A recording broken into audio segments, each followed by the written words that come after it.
चला गाईज आता मी खायला घेते आणि इतका सॉफ्ट आणि यम्मी यम्मी डोसा. हां हां हां बघा, इतका छान नरम मस्त लागतं गाईज, वरून क्रिस्पी आणि आतून नरम. हॅलो गाईज, आता मी तुम्हाला एक रेसिपी दाखवत आहे.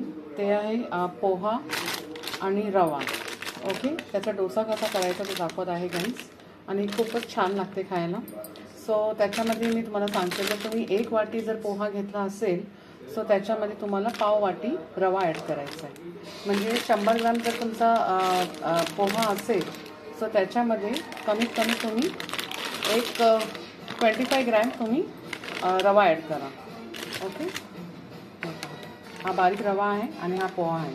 सो हे दोन्ही मिश्रणला पहिलं पोह्याला तुम्ही धुवून घ्या 2 पाणीने स्वच्छ. ओके, धुतल्यानंतर पाणी सगळं काढून घ्यायचं. मग त्याच्यामध्ये आपल्याला रवा ॲड करायचा आहे आणि चमच्याने छानपैकी मिक्सिंग करून एका साईडला थोडं 10 मिनटं ठेवून द्या. मग त्याच्यानंतर आपल्याला हे दोन्ही मिश्रण ग्राइंड करून घ्यायचं आहे. ग्राइंड करताना त्याच्यामध्ये आपल्याला दही ॲड करायचं आहे. हे पहा, हे दही आहे. सो जर तुम्ही 100 ग्राम पोहा घेतला असेल तर त्याच्यामध्ये 50 ग्राम इतका तुम्ही दही ॲड करा ग्राइंड करताना, आणि मीठ पण ॲड करा. ओके, सो आता हे मी ग्राइंड करून घेतलं आहे गाईज, हे पहा. ओके, आता ह्याच्यामध्ये आपल्याला हिरवी मिरची, कढीपत्ता आणि कोथिंबीर हे ॲड करायचं आहे बस. आणि छानपैकी मिक्सिंग करून घेऊया आपण, आणि आपण डोस्याची सुरुवात करूया. आणि इथे मी शेंगदाण्याची चटणी बनवून घेतली आहे. त्याच्यामध्ये शेंगदाणे, लाल मिरची आणि लसूणचे पाकळ्या 2 घेतल्यात गाईज, आणि ह्याच्यामध्ये शेंगदाण्याचं कूट ॲड केलं आहे. तुम्ही डायरेक्ट शेंगदाणा पण ॲड करू शकता भाजून घेतलेलं. ओके, सो आता आपण आणि ह्याच्यामध्ये थोडासा मीठ ॲड केलं आहे, थोडीशी चिंच, बस एवढंच. आणि फोडणी पण लावू शकता, नाही तर तुम्ही असं पण खाल्लं तर खूपच छान लागतं गाईज. सो आता आपण सुरू करूया. जरासं तेल ॲड करायचं तव्यावर आणि कांदा घेऊन छानपैकी जरा थोडा परतून घ्या, कारण की म्हणजे त्याच्याने कसं आपण डोसा काढला ना गाईज सो तो चिटकत नाही.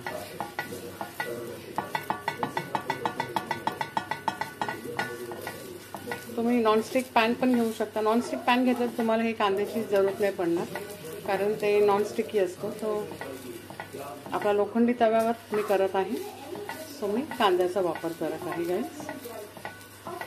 ओके, आपण आपला बॅटर जो केला आपण ॲड करूया ह्याच्यामध्ये, थोडा फिरवा. हे जास्त पातळ करू नका, म्हणजे एकदम पेपर डोसासारखा नाही होणार आहे हा. थोडासा थिकनेस ठेवायचा आपल्याला आणि त्याच्यावरती झाकण ठेवायचं आहे. पण पहिला थोडासा तेल ॲड करूया त्याच्यावर, असं. ओके, आणि आता हे झाकून ठेवायचं 5 मिनटं. गॅस जास्त फास्ट ठेवू नका, मीडियम गॅस ठेवा. करून घेऊया गाईज. खूप छानच झालं आपला, एकदम इझिली सुटतोय पहा. आता टर्न करू. हे कलर पण किती सुंदर आलाय गाईज, आणि इतका हेल्दी आहे ना गाईज. मुलांना टिफिनमध्ये पण तुम्ही देऊ शकता. आणि आता पाऊस पडत आहे बाहेर, गरमागरम मस्तच लागतं पावसाळ्यात खायला इथं.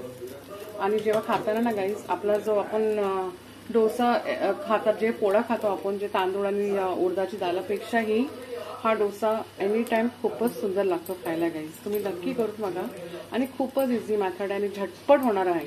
म्हणजे जर मुलांनी सांगितलं ना मम्मी मला भूक लागली, तर 10 मिनिटात तुम्ही रेडी करू शकता गाईज. इतका इझी आहे हा. म्हणजे आपल्याला फर्मेंटेशन करायची काही गरज नाही, याला लगेच तयार होतं. परत आपण टर्न करूया, लगेच तयार होतो गाईज, त्याला जास्त टाइम नाही लागत. आणि जेव्हा टर्न केल्यानंतर थोडासा गॅस फास्ट ठेवायचा आपल्याला, आणि परत झाकण ठेवून द्या. आणि तो फ्लेवर आणि तो एक जे हे कलरिंग जे आपल्या वरती तुम्ही बघत आहात, कॅरमेल सारखा कलर येतोय तो, आणि इतका छान फ्लेवर येतो ना गाईज. आणि तुमच्याकडे जर बिडाचा काईल असेल ना गाईज, त्याच्यामध्ये तर 1 नंबर फ्लेवर येतो. खूपच छान लागते खायला गाईज. तुम्ही नक्की ट्राय करा हे, आणि खूपच इझी आहे, जास्त टाइम पण घेत नाही गाईज. हे पहा, लगेच तयार पण होतो. तुम्हाला त्याची उलटी बाजू पण दाखवते मी.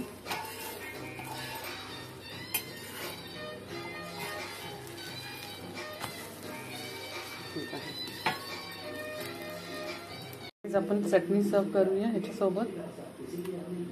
तुम्ही ग्रीन चटणी सुद्धा बनवू शकतो, पण माझ्या मुलाला शेंगदाण्याची चटणी जास्त आवडते खायला. सो हे पहा, आता आपला डोसा खाण्यासाठी रेडी झालाय. खूपच यम्मी यम्मी डोसा झालाय. आता मी माझ्या मुलासाठी घेऊन चालली guys. Ayush, open the door राजा. Take take it. चला गाईज, आता मी खायला घेते. आणि इतका सॉफ्ट आणि यम्मी यम्मी डोसा. हा हा हा, इतका छान नरम मस्त लागतो गाईज. वरून क्रिस्पी आणि आतून नरम.